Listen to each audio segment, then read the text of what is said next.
ما شاء الله لا حول ولا قوة إلا بالله العلي العظيم أفوض أمري إلى الله إن الله بصير بالعباد السلام علیکم ورحمۃ اللہ وبرکاتہ۔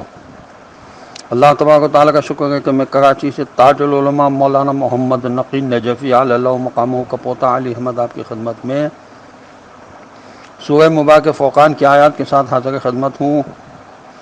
سورہ فرقان قرآن مجید کا 25 نمبر کا سورہ ہے، اس کے رکوع 2 میں 11 آیات ہیں جن کے نشانات ہیں 10 to 20۔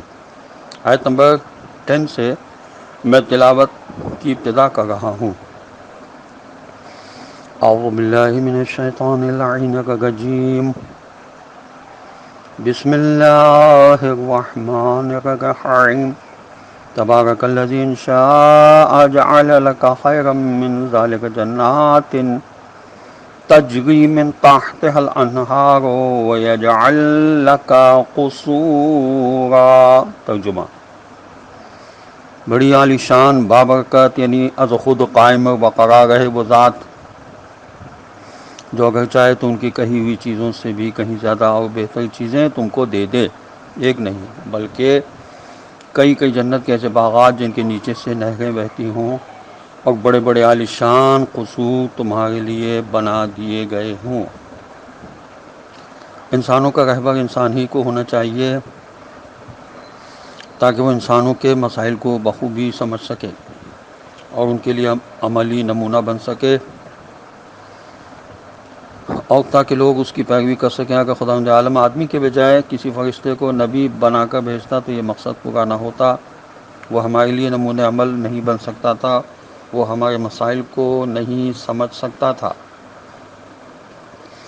رہا یہ سوال کہ لوگوں کے ساتھ کیوں چلتا پھرتا اٹھتا بیٹھتا اور کھاتا پیتا ہے، تو اس کو یہی کرنا چاہیے تھا تاکہ لوگوں کے دلوں تک پہنچ سکے، زندگی کو عملاً بہت اور برت کر لوگوں کو زندگی کا برتنا سکھا سکے اور اپنا پیغام لوگوں کے دلوں میں اتار سکے۔ کسی بھی پیغمبر کی عظمت اس پر منحصر نہیں کہ اس کے پاس کتنے باغات ہیں یا وہ کتنا بڑا سرمایہ دار ہے، کیونکہ رسول کا اصل پیغام ہی یہ ہوتا ہے کہ انسان کی عظمت مادی چیزوں پر منحصر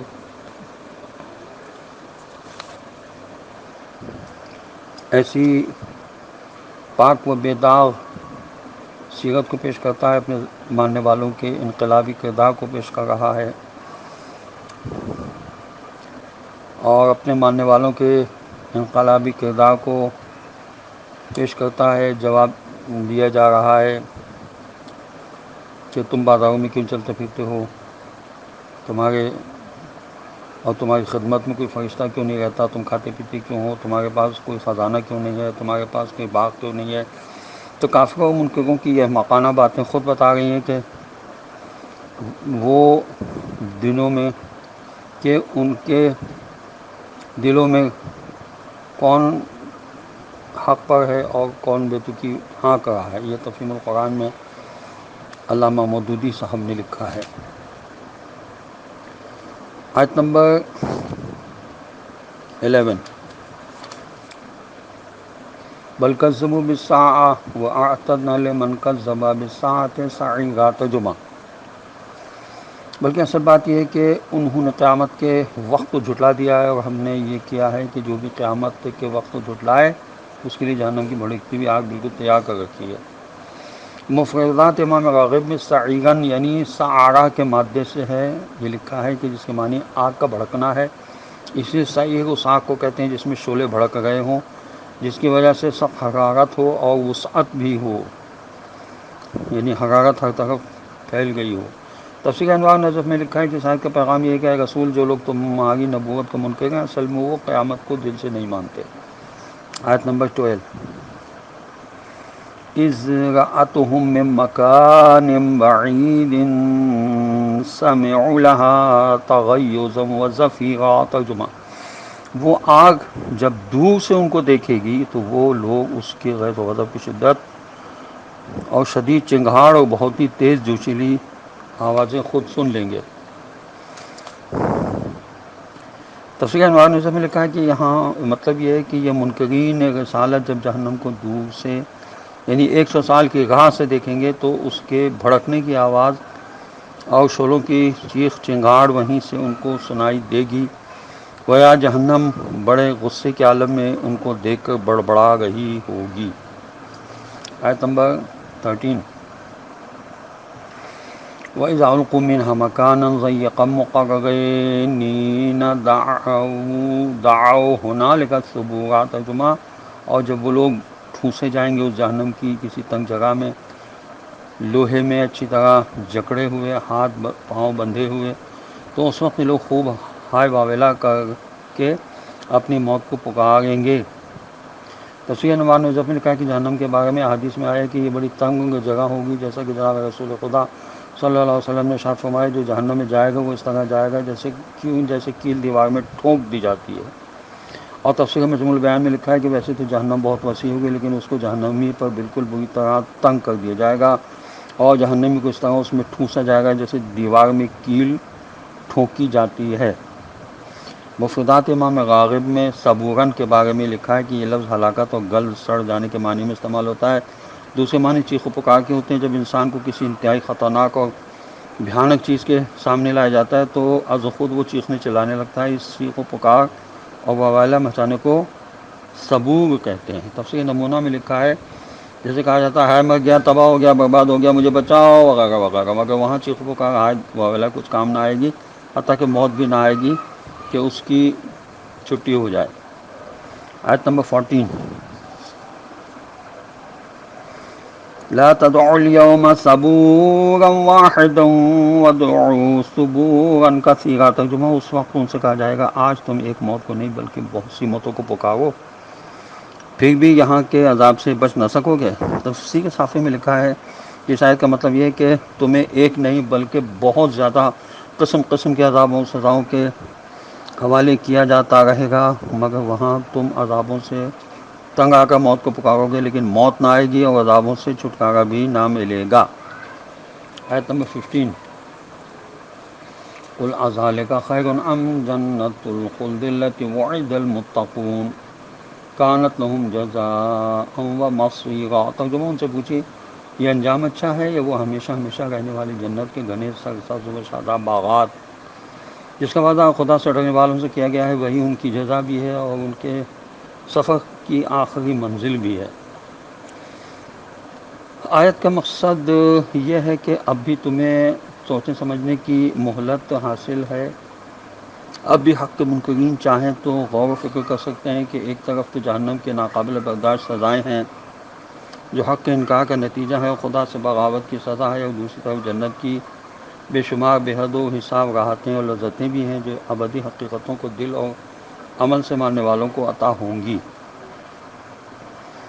آیت نمبر، یہ تفسیر ماجدی میں لکھا ہے۔ اب میں آیت نمبر 16 کی تلاوت کا شرف حاصل کر رہا ہوں۔ لَهُمْ فِيهَا مَا يَشَاءُونَ خَالِدِينَ كَانَتْ عَلَىٰ رَبِّكَ وَعْدًا مَسْئُولًا۔ ترجمہ، ان کے لیے وہاں ہر وہ چیز ہے جو وہ چاہیں گے، وہ بھی وہاں ہمیشہ ہمیشہ رہتے ہوئے، اور یہ تمہارے پالنے والے مالک کے ذمے کیسا واجب العطا وعدہ ہے جس کے پورا کرنے کا مطالبہ بھی کیا جا سکتا ہے۔ یہاں بتایا جا رہا ہے کہ اللہ کا وعدہ سچا ہے۔ حضرت ابن عباس نے فرمایا اللہ تعالیٰ نے ان سے جو وعدہ فرمایا اور احکامات الہی کو وفا پورا کرنے کا مطالبہ کیا، تو اس آیت کا یہ مطلب بھی ہے کہ فرشتے دنیا میں بھی اللہ سے دعا کرتے ہیں کہ خداوندہ متقین کو جنت عطا فرما، یعنی جو لوگ فرائض الہیہ کو ادا کرتے ہیں اور محرمات سے بچتے ہیں ان کو جنت عطا فرما، اور خداوند کریم ان کی دعائیں قبول فرماتا ہے۔ یہ تفسیر مجموع البیان میں لکھا ہے۔ تاج العلماء مولانا محمد نقی صاحب نے لکھا کہ اس آیت کے یہ معنی بھی ہیں کہ خدا کا متقین سے جنت کا وعدہ ایسا وعدہ ہے کہ جس کا خدا سے مطالبہ اور پوچھ گچھ تک کی جا سکتی ہے۔ آیت نمبر 17، وَيَوْمَ يَحْشُرُهُمْ وَمَا يَعْبُدُونَ مِن دُونِ اللَّهِ وَيَقُولُ أَأَنْتُمْ أَضْلَلْتُمْ عِبَادِي هَؤُلَاءِ أَمْ هُمْ ضَلُّوا السَّبِيلَ۔ ترجمہ، اور وہی دن ہوگا جب خدا ان لوگوں کو بھی گھیر گھیر کر جمع کر لے گا اور ان کے خداؤں کو گھیر لائے گا جنہیں یہ لوگ اللہ کو چھوڑ کر پوجتے تھے۔ پھر ان سے پوچھے گا کیا تم ہی نے میرے ان بندوں کو گمراہ کیا تھا یا وہ خود سیدھے راستے سے بھٹک گئے تھے؟ اس قسم کی آیات قرآن میں کئی جگہ آئی ہیں۔ مثلا سورہ سبا میں فرمایا جس دن خدا ان سب کو جمع کرے گا پھر فرشتوں سے پوچھے گا کہ کیا یہ لوگ تمہاری بندگی عبادت کر رہے تھے؟ وہ کہیں گے پاک ہے آپ کی ذات ہر عیب سے، ہمارا تعلق تو آپ سے ہے کہ ان سے یہ لوگ تو جنوں شیطانوں کی عبادت کر رہے تھے، اکثر انہی کو ایمان بھی رکھتے تھے۔ سورہ سبا کی آیت نمبر 40 اور 41 میں یہ بتایا گیا ہے۔ آیت نمبر 18، قالوا سبحانك ما كان ينبغي لنا أن نتخذ من دونك من أولياء ولكن متعتهم وآباءهم حتى نسوا الذكر وكانوا قوما بورا۔ ترجمہ غوث کہیں گے پاک ہے آپ کی ذات، ہماری تو یہ مجال ہی نہ تھی کہ آپ کو چھوڑ کر کسی اور کو اپنا آقا بنا لیں، مگر آپ نے ان کمبختوں کو اور بدبختوں کو، ان کے باپ داداؤں کو خوب مال و دولت اور سامان زندگی سے نوازا، یہاں تک کہ یہ اپنا سبق اور آپ کی یاد دہانیاں تک بھول گئے۔ غرض وہ تباہ و برباد ہونے والے لوگ تھے۔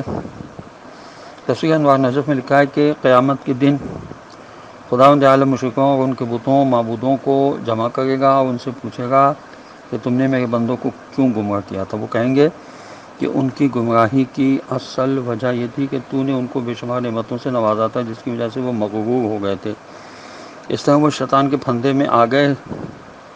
اس پر مزید یہ ہوا کہ جب کبھی وہ مشرک غیر خدا سے اپنی حاجتیں مانگتے تو خدا ان کے اپنے فضل و کرم سے عطا کر دیتا۔ وہ احمق ہی سمجھتے کہ یہ ان کی عطا ہے جن کو وہ پوج رہے ہیں۔ یہی غلطی ان کو شرک کرنے کی طرف لے گئی۔ بالآخر انہوں نے اپنے معبودوں کو حقیقی حاجت روا مان لیا اور خدا کو بھول گئے۔ اگر خدا ان کی حاجتوں کو پورا نہ کرتا تو یہ غیر خدا کو اپنا معبود ماننے سے بچ جاتے، اور خدا ان کے کریم کی طرف سے یہ بڑی آزمائش ہے۔ بس روز محشر مشرکین کے معبود یہی جواب دیں گے کہ خداوندہ تیرا ان کی حاجات کو پورا کرنا، حالانکہ وہ غیر خدا سے مانگ رہے تھے، ان کی گمراہی کا سبب بن گئے۔ یہ تفسیر انوار النجف میں لکھا ہے۔ آیت نمبر 19، فقط کذبوا بکم تقولون وما تستطيعون صرفا ولا نصرا ومن یظلم منکم نذقه عذابا کبیرا۔ ترجمہ تو دیکھا تمہارے جھوٹے معبودوں نے خود تمہاری ہی ان تمام باتوں کو جھٹلا دیا جو تم بکا کرتے تھے، پھر نہ تو تم اپنی سزا کو ٹالنے اور ہٹانے پر قدرت رکھو گے اور نہ کوئی مدد ہی کہیں سے پا سکو گے، اور اس پر یہ بھی کہ تم میں سے جس نے کسی پر کوئی ظلم کیا ہوگا اسے تو ہم بڑی سخت سزا کا مزہ چکھائیں گے۔ یہاں ظلم سے مراد کفر و شرک ہے۔ تفسیر تبیان میں لکھا ہے کہ خود آیت کے الفاظ سے پتہ چل رہا ہے کہ کفار ایسے لوگوں کی عبادت کیا کرتے تھے جو خود اپنی عبادت پر راضی نہ تھے، جیسے حضرت عیسیٰ علیہ السلام، حضرت عزیر علیہ السلام، حضرت ائمہ آل محمد علیہ السلام، جن کو غالیوں نے لائق عبادت سمجھ لیا تھا۔ آیت نمبر 20، وما ارسلنا قبلك من المرسلين الا انهم ليأكلون الطعام ويمشون في الاسواق وجعلنا بعضكم لبعض فتنة اتصبرون وكان ربك بصيرا۔ یہ آخری آیت ہے اس رکوع کی، اس کا ترجمہ یہ ہے، اور آپ صلی اللہ علیہ وسلم سے پہلے جو رسول صلی اللہ علیہ وسلم ہم نے بھیجے تھے، جو رسول علیہ السلام ہم نے بھیجے تھے، وہ سب کے سب کھانا کھاتے تھے اور بازاروں میں بھی چلتے پھرتے تھے، اور ہم نے تم لوگوں کو ایک دوسرے کے لیے امتحان کا ذریعہ بنا دیا ہے، تو کیا تم لوگ سب کو برداشت سے کام لوگے؟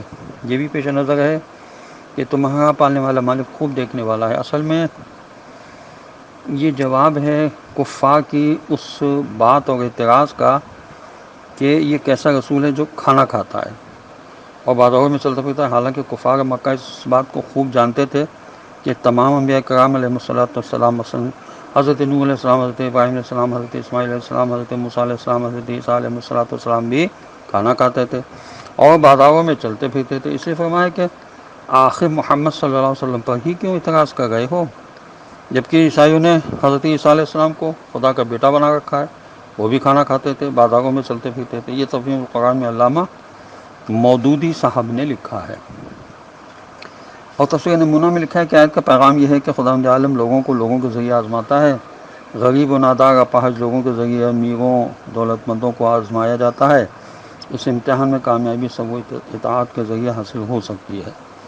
خداوند عالم کی بارگاہ میں دعا ہے کہ پروردگار ہمیں قرآن پڑھنے، سمجھنے اور اس پر عمل کرنے کی توفیق نصیب کرے، اور وارث قرآن حضرت امام زمانہ اجل اللہ تعالی فرجہ شریف کا جل ظہور ہو، اور خداوند عالم ہمیں ان کے اعوان و انصار میں شامل ہونے کی توفیق عطا فرمائے۔